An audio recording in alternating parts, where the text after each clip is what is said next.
thank you so much for joining me here today to talk about thin core. For those of you on the watching this who don't know Adam, Adam leads the AI development and innovation at Smyths Toys. And Adam, I am always impressed with what you and your organization do. You move so fast and you really are leading the pack in terms of innovation on AI. And it's been a big day for you today, hasn't it? I think your AI is working so well, you've switched the phones off. Yes, yeah, we decided to switch the phones off.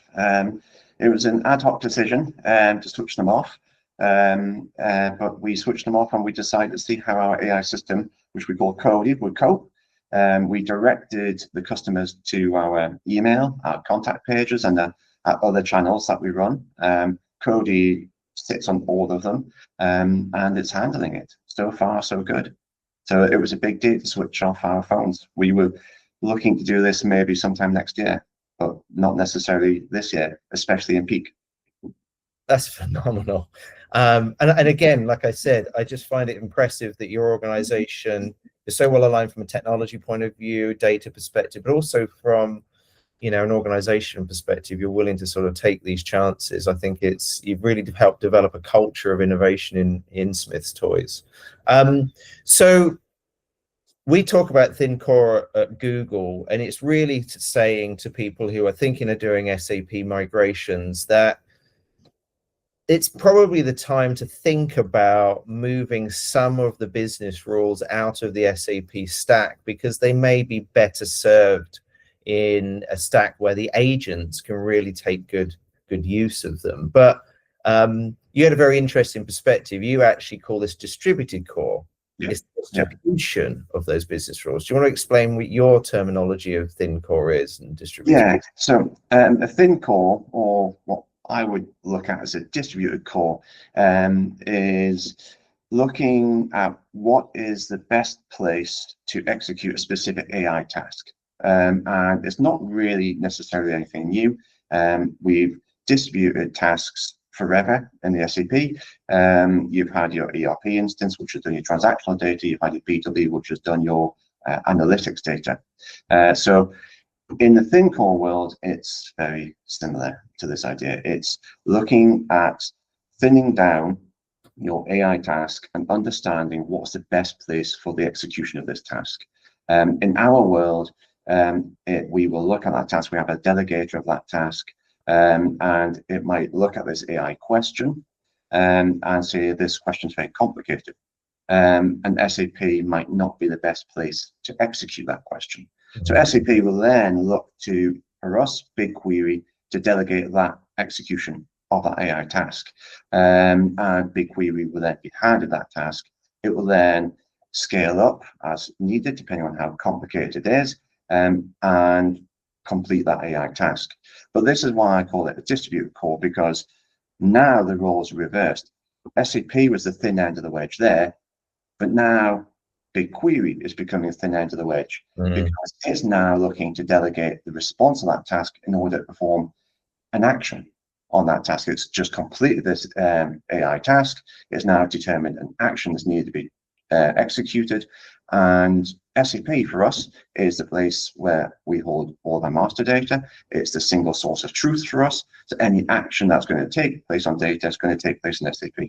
So BigQuery now becomes that thin end of the wedge, delegating the task back to SAP.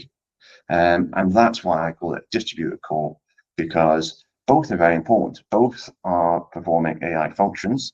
Both can run independently of each other, but both only add real business value when they collaborate with each other. I love that. I love the fact that they're kind of working together. And as you say, that this is, the idea of moving this stuff around is not new. But why now? Why distribute some of the stuff that was in SAP over? Is there something about agents and the AI that makes you stop and think and go, so if I'm somebody who's about to start a new SAP project and I'm thinking, right, now is the time to kind of look at everything, why would I move stuff around and not just move what I had in one place into a new location? Yeah, it's to do with load. AI is very intensive, and SAP is very monolithic in its structure, and it's not great at requiring or handling the load that an AI place on it. So if you have a big challenging question, might be what articles am I at risk of stockouts? Breaking that down into its individual components, you might get that to be a 20 million token question. If you kept that within your SAP environment, that could take hours to process in a single dialogue process. And that wouldn't put good light on AI. Business would push back looking to write their own bespoke program to answer that specific question. And AI can do so much better with its adaptability and flexibility. So what you'd end up having to do if you kept it inside your SAP instance would be to parallel process that, run many instances of your AI system together in order to bring that processing time down to something more reasonable. So what you might do is you take that 20 million token question and you give one process per million tokens. So you have 20 processes now. You might have 200 concurrent users on your SAP instance. If they're all asking 20 million token questions, such as what articles am I at risk of stock out on, that's 4,000 processes in total to handle all those users. That's a massive instance when that's only handling your AI question, and it's only handling one question at a time from one user. So Sorry, I interrupted you. So SAP is not the best place to put that. You delegate that out to BigQuery, specific into an environment that can scale up and scale down as and when needed. So SAP only actually handles the reasoning to say this is a complex question and then passes that out to BigQuery. And BigQuery can then scale up, and BigQuery, using a Kubernetes environment, can auto scale. And then also come back down. And you're doing all this without compromising your SAP instance. Your SAP instance isn't slowing down, it's not at risk of crashing. You don't have to have any complex code in there to handle high loads. You just push it out to your BigQuery environment. And especially when you're a retailer and you want to make sure you keep transacting and you don't risk your SAP instance, chucking out big loads like that is a good idea. So that is why now. Phenomenal. Thank you for that. It seems to me, if I sort of net that out, I mean, it makes sense, doesn't it? I mean, SAP was built, its architecture in the sort of late 90s, revised in the sort of 2000s, 2007 with HANA. I mean, none of this stuff was even in our dreams then. I can think back that far, and this wasn't in that. Yeah. So let it do what it's good at. Let modern agentic architectures do what they're good at, and really focus on where's the best place to do it. Now you've gone above and beyond, I think, a lot of people, because you've kind of a few steps ahead. You're a chapter ahead in the book of AI is the way I would describe it. I don't think we've any of us have finished the book yet, but you're what things have you done? Because you've built certain things in the system that's unique to your business. What have you done to sort of improve your implementation of AI and as you think about this distributed core? The biggest things we've done to improve it isn't necessarily technical. It's how we deploy it to the business and how we've given the ownership of the AI system to the business. What we have done is we've created a AI framework, which we call Cody, and that has the ability to go through full agentic flows. So you can, through a prompt, get the AI to take a real world action, such as changing a price or performing a customer refund.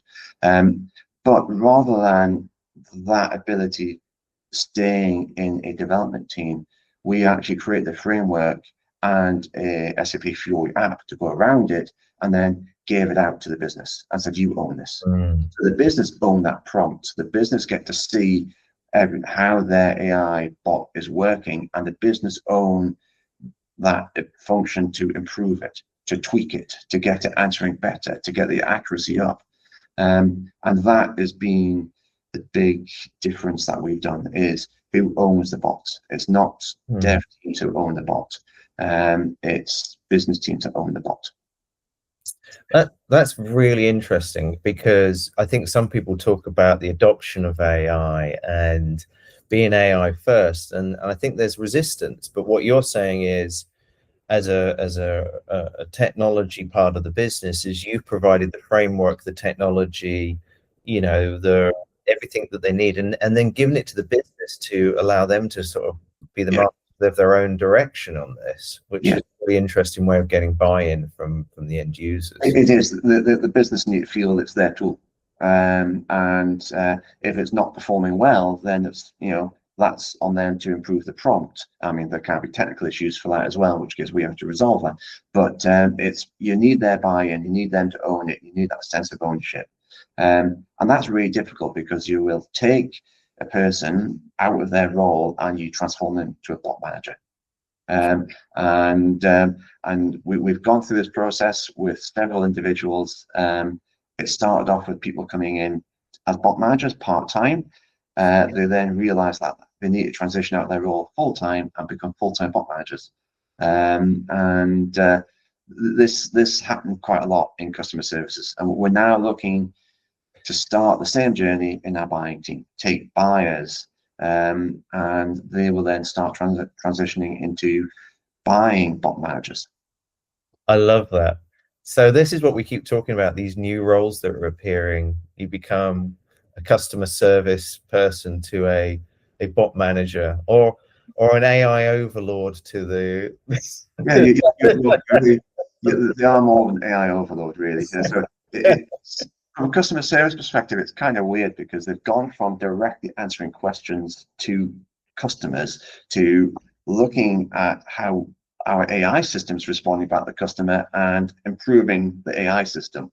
They're still customer service roles, but they're interacting with an AI system now, and the AI system's interacting with the customer. So that their role has really changed. That's very cool. That's fascinating to hear. I wish we had more time, and hopefully we'll have you come talk at some more events for us. But where do you see this going? That's my last question. Where do you see the future of this? The long term, AI is going to dominate in Smiths. I don't think it's just going to be just in Smiths. I think it's going to be everywhere. So you have to embrace it. Within Smiths, we are deploying our AI now. We're kind of happy with what we've done in customer services. We're now looking at deploying it out into the rest of Europe, which has just started actually yesterday. We're looking at now building our AI system into a buying role, and we're looking at creating a full-blown digital workforce. And that would be taking everything that is Smiths and its knowledge, and bringing this into an AI system to help, in particular, our buyers to become a buying assistant. So when a buyer performs an action, the AI is helping them. It's not replacing them.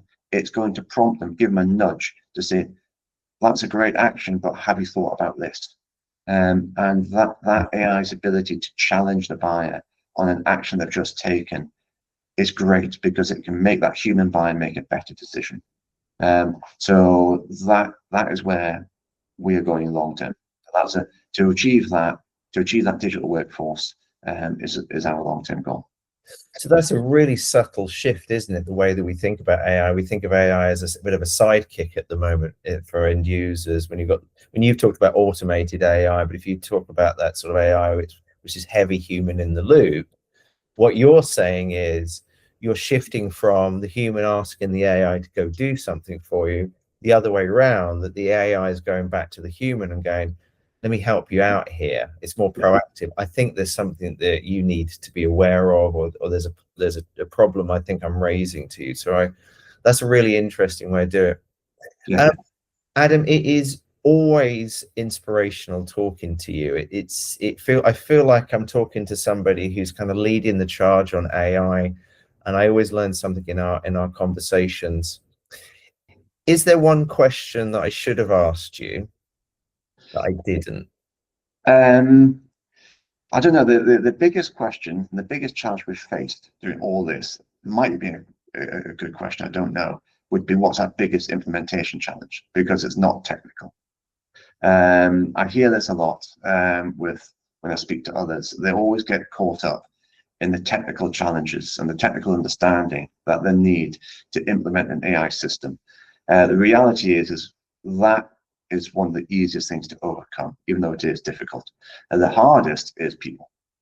And getting your business leaders to have that buy-in is very, very difficult. I've recently been in conversations where some ideas about using AI internally for us is to take deterministic programs, have the result of that deterministic program, and just then feed that into an AI system, expecting to get some magic out of it. And you wouldn't. And you get pushback on this idea, well, this program has parameters and variables, you can tweak it, it's a dynamic program. But the shift is that you might have this dynamic program, but in the AI world, that's still effectively hard coding. And this mental shift of decades of writing deterministic programs and then suddenly becoming a teacher to an AI system and allowing your AI system to have that freedom to make that right decision, that getting your business leaders to understand that and believe in it is the biggest challenge. Fascinating. It's not just about education, then it is about a mental shift. And presumably that doesn't happen overnight. It's like any shift. It's almost like exercise or a sport. You've got to practice it. It takes time. Be patient. It will come. It will eventually come. It does take time. Yeah, it is. And we are in Smyths. We are still going through that journey. We haven't finished. We're very lucky that we have buy-in from the top level of leadership who can help force it through. But that doesn't mean the issue doesn't exist, and doesn't mean we resolved it. We still have it. Fascinating. Adam, as always, just absolute joy talking to you. Thank you for sharing this with everybody who has been watching this channel, and good luck with the next endeavor. I am looking forward to seeing what you guys come up with. I know there's a few exciting projects that we've been talking about, so let's see what next year brings. Perfect.